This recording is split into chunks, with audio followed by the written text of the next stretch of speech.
네, 이 시간에는 프로야구 소식 듣겠습니다.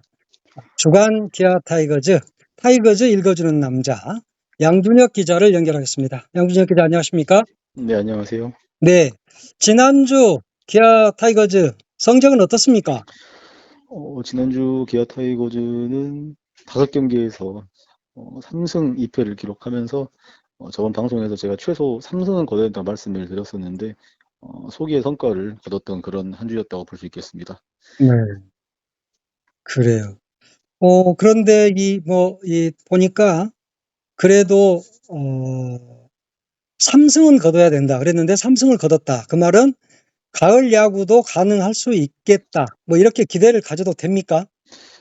이제 아직까지 산술적으로는 와일드카드 가시권이고요. 지금 오늘 기준으로 5위 삼성 라이온스하고 현재 3경기 차이로 이번 주에 충분히 3승 이상을 한다면은 와일드카드 진출에 청신호가 켜질 수 있는 그런 상황입니다.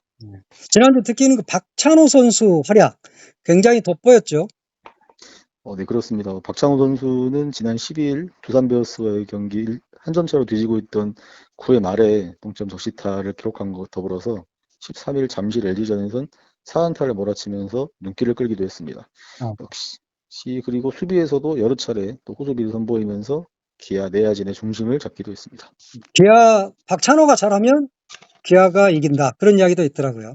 그렇습니다. 이제 박찬호 선수 같은 경우는 주로 상위 타선에서 중심 타선으로 연결고리 역할을 해줘야 되는 선수이기 때문에 이 선수가 출루를 해서 상대 투수를 흔들고 이제 발빠른 주루 플레이로 한 베이스 더 가는 야구를 펼침으로써 한 점을 짜내는 야구를 해야 된다고 제가 저번에도 말씀을 드렸는데 박찬호 선수가 남은 경기에서도 방금 말씀드린 부분을 최대한 많이 활용해서 1승, 1승을 추가할 수 있도록 그렇게 해줘야 되는 게 필요합니다. 그런데 박찬호 선수가 20경기 연속 안타 이 기록이 이어지지 못했다고 그러죠. 맞습니다. 박찬호 선수는 지난 8월 19일 키움전부터 9월 13일 LG전까지 20경기 연속 안타를 치면서 타선에 숨통을 좀 트이게 해줬었는데요. 비록 14일 경기에서 안타를 치는 데는 실패하면서 연속 안타 기록은 끊겼지만 4사구 2개를 골라내면서 출루에는 또 성공하는 모습을 보여줬습니다. 타율도 굉장히 높네요. 최근 21경기 타율 보니까 네. 3할 8푼 8리면 정말 대단한 거잖아요, 이게. 그렇습니다. 박찬호 선수 방금 말씀하신 것처럼 최근 21경기 타율 3할 8푼 8리 85타수 33안타를 기록했어요. 최근엔 주로 이제 리드오프로 나서는 윤도현 선수의 뒤를 받치는 2번 타순에 나서고 있는데요. 방금 말씀드렸습니다만 박찬호 선수가 출루를 해줘야 김선빈, 최영우, 나성범, 유재덤으로 이어지는 기아의 현 중심 타선의 파괴력이 극대화될 수 있을 것으로 보이고 있습니다. 경기를 보면 상당히 날렵하더라고요. 박찬호 선수가. 네. 그렇습니다. 이제 여담이지만 박찬호 선수 같은 경우는 기아에서 드래프트를 지명한 이후에 정말 기량이 완전히 만개하기 전부터 쭉 키워낸 어떤 타이거즈의 노하우가 묻어있는 선수라고 볼 수 있기 때문에 네. 전 박찬호 선수의 지금의 어떤 모습은 기아 본인의 물론 노력도 있겠지만 기아 타이거즈가 이렇게 육성을 잘 해낸 결과라고도 볼 수 있겠습니다. 호랑이다운 호랑이 이렇게 볼 수 있겠네요. 그렇게 봐도 될 것 같습니다. 네, 올 시즌 타율 3할 이거 달성하게 되면 타이거즈를 넘어서 KBO 유격수 최초 3년 연속 3할 타율이 되는 거죠. 맞습니다. 아직까지 KBO가 출범한 이래 유격수 포지션에 출장하는 타자가 3년 연속 3할 타율을 기록한 적은 없었습니다. 물론 이제 해태 타이거즈 시절에 이종범 선수가 1994년 3할 9푼 3리, 그리고 1995년 3할 2푼 6리, 1996년 3할 3푼 1리, 1997년 3할 2푼 4리를 기록하기는 했습니다만 여기에 이제 95년인 방위 복무로 인해서 홈 경기에만 뛰었다 보니까 이 규정 타석은 채우지 못한 이른바 장외 3할 타율이었습니다. 방위로 근무하면서 했기 때문에. 그렇습니다. 그렇죠. 그렇다 보니 규정 타석은 이제 미달이 된 3할 타율을 기록하기 했습니다만 규정 타석에 들어가지 않았기 때문에 순위권에는 없었습니다. 야구는 뭐 기록의 경기니까 기록을 철저하게 하잖아요. 맞습니다. 그러니까 그런 것들이 좀 있었던 것 같은데 네. 김선빈 선수도 사실은 굉장히 잘하는 선수였는데. 김선빈 선수는 프로 초기에는 유격수를 주로 뛰다가 지금은 이제 1루수로 자리를 옮겼는데요. 그렇죠, 그렇죠. 이종범 선수 이후에 타이거즈 소속 유격수 중에선 김선빈 선수가 지난 2017년 기아 타이거즈가 11번째 우승을 차지했을 당시에 3할 7푼을 기록한 것이 타이거즈 프랜차이즈 유격수 중에 3할을 넘긴 선수 중에 한 명이었습니다. 그러니까 이제 박찬호가 이번 시즌을 3할로 마치게 되면 네. 새 역사를 쓰게 된다. 이렇게 볼 수 있겠네요. 그렇습니다. 박찬호 선수는 지난 2023년부터 24년까지 지금 꾸준히 2년 연속 3할 사유를 기록을 했는데요. 그리고 작년 같은 경우는 유격수 부분 골든글러브까지 수상을 했던 선수예요. 그렇기 때문에 이번 시즌 3할 타율을 달성하게 되면 타이거즈를 넘어서 KBO 역사를 새로 쓰게 될 수 있는 그런 시즌입니다. FA 자격을 올해 경기 다 뛰게 되면 FA 자격을 얻는데, 그러면 선수 입장에서는 개인적으로도 좀 부도 축적할 수 있는 그런 기회가 되잖아요. 그렇습니다. 이제 또 올 시즌을 마친 뒤에 FA 자격을 얻게 되는 만큼 남은 경기 활약이 또 선수 개인에게도 굉장히 중요한 시점입니다. 그리고 작년 시즌이 끝난 다음에 하나 이글스가 KT 위즈 유격수 심우준을 4년 50억 원의 FA 계약을 체결했기 때문에 아마 이 심우준 선수의 어떤 FA 계약 가격이 박찬호 선수의 몸값을 산정하는데 어떤 기준점이 될 것으로 지금 보고는 있습니다. 물론 이제 심우준 선수는 박찬호 선수에 비해서 타율이 좀 떨어지는 경향은 있었습니다만 그런 부분까지 산정을 해서 박찬호 선수의 내년 시즌 FA 몸값이 좀 결정이 될 것으로 그렇게 보이고 있습니다. 상당히 올라가겠네요. 물론 이제 유격수 포지션 자체가 워낙에 이제 좀 귀한 포지션이다 보니까 공격에서 어느 정도 이제 맞춰주고 수비가 안정화된 선수라면은 FA 시장에서 높은 가격에 또 계약을 노려볼 수 있는 그런 상황입니다. 그러니까요. 이제 이번 주 홈 5연전 굉장히 중요할 것 같아요. 맞습니다. 지난주에 3승 2패를 기록하면서 소기의 성과가 거뒀다고 제가 말씀드렸는데요. 16일부터 시작되는 홈 5연전 첫 상대가 2등인 한화 이글스입니다.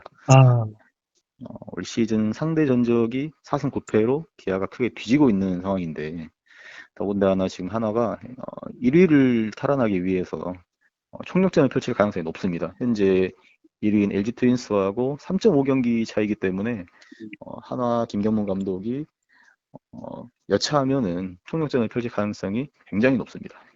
기아를 제물로 삼으려고 하겠네요.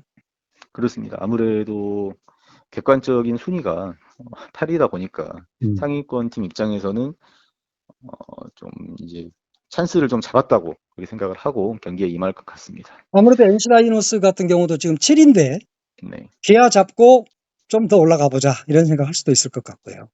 그렇습니다. 특히나 7위 NC 다이노스와 치를 예정인 주말 2연전에서는 이제 바로 위 순위 팀과의 맞대결이다 보니까 그렇죠. 그 경기 결과가 곧장 순위에 직결된다는 부분이 있어서 이 경기에서 만약에 기아가 만족하지 못한 결과를 내지 못한다면은 8위가 아니라 9위까지도 좀 이제 떨어질 가능성도 있다. 이렇게 보이고 있는 상황이거든요. 그러다 보니까 기아가 가을 야구 희망을 이어가기 위해선 최소한 평일 하나전에서 1승 이상을 거두고 주말 NC전은 모두 잡아야 할 것으로 보이고 있습니다.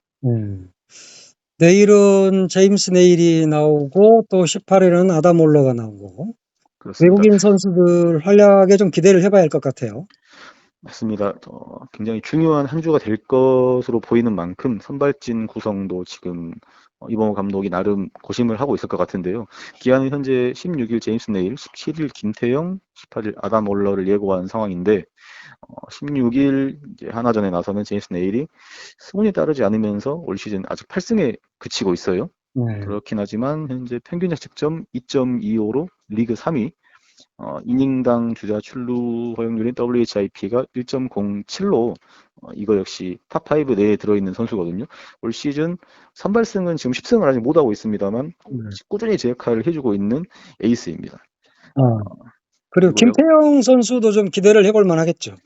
김태형 선수는 이제 지난 1일 롯데전에서 선발 투수였던 김도현 선수가 팔꿈치 이상 증세를 보이면서 내려간 다음에 2회에 갑작스럽게 이제 마운드에 올랐는데 그날 경기에서 4이닝 68구 던지면서 2실점을 기록하면서 어떤 희망을 좀 보여준 피칭을 보여준 바 있습니다. 네, 네.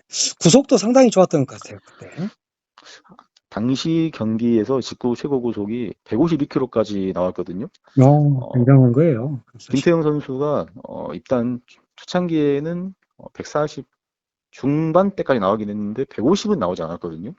근데 이제 올 시즌 이제 퓨처스 리그에서 좀 담금질을 하면서 고속 증가와 어느 정도 이제 커맨드의 좀 향상 이런 걸 좀 이룬 상태에서 나천의 경기 엔트리로 올라왔기 때문에 어찌됐건 이제 신인 드래프트 1라운드 지명자거든요. 김태형 선수도. 그러다 보니 중요한 시기에 또 중책을 맡게 된 만큼 이번 잔여 경기 동안 주어지는 기회를 잘 살려서 내년 시즌 기아의 구상에도 들어갈 수 있기를 좀 바라보고 있습니다. 네, 그래요. 하여튼 이 타자는 김도영 선수가 부상이고 네, 투수에서는 김도현 선수가 부상이고 맞습니다. 비슷한 이름을 가진 선수들이 지금 부상인데 이번 주가 어떻게 되느냐에 따라서 가을 야구의 성패를 좌우한다 이렇게 볼 수 있겠네요. 그렇습니다. 물론 지난주에도 제가 지난주 경기도 3승 이상은 해야 중요하다. 이제 순위를 직결한다 이렇게 말씀드렸는데 이번 주 경기는 더더욱 중요해졌습니다. 그러다 보니 이번 경기에서 이제 제가 말씀을 이제 3승을 기록해야 된다라고는 했지만 마음 같아서는 오히려 좀 싹쓸이를 해야 좀 되지 않을까. 기아 입장에서는 그렇습니다. 이제 1승이 정말 간절한 순간이거든요. 사실 지금 그러다 보니까 말은 이제 3승이지만 5경기 수입을 좀 아직 가능하다면 해야 하지 않을까. 이번 주는 싹쓸이를 해야겠네요, 사실. 싹쓸이를 할 수만 있다면은 저는 그렇게 되기를 바라고 있습니다. 투수들도 좀 잘하고 타자들도 이럴 때 하는 말이 젖먹던 힘까지 다 써야 된다 이런 이야기를 하잖아요. 그렇습니다. 여기서 지면 소용없는 거니까. 그나마 이제 다행인 점은 허리 부상으로 빠져있던 패트릭 위즈덤이 돌아왔다는 거거든요. 위즈덤이. 패트릭 위즈덤 선수가 이제 돌아오면서 13일 또 LG전에서 복귀 홈런포를 쏘기도 했어요.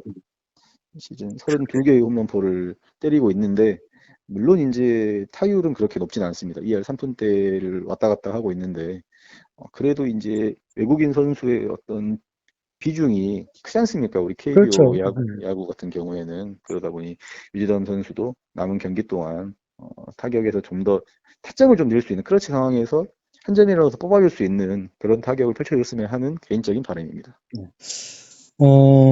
고포니까 보통 홈런도 좀 많이 치고 루상의 주자가 있으면 홈으로 불러들이는 타격 이런 것들이 필요하지 않을까 싶습니다. 맞습니다. 네, 오늘 고생하셨습니다. 네, 감사합니다. 네, 타이거즈 읽어주는 남자 양준혁 기자와 함께했습니다.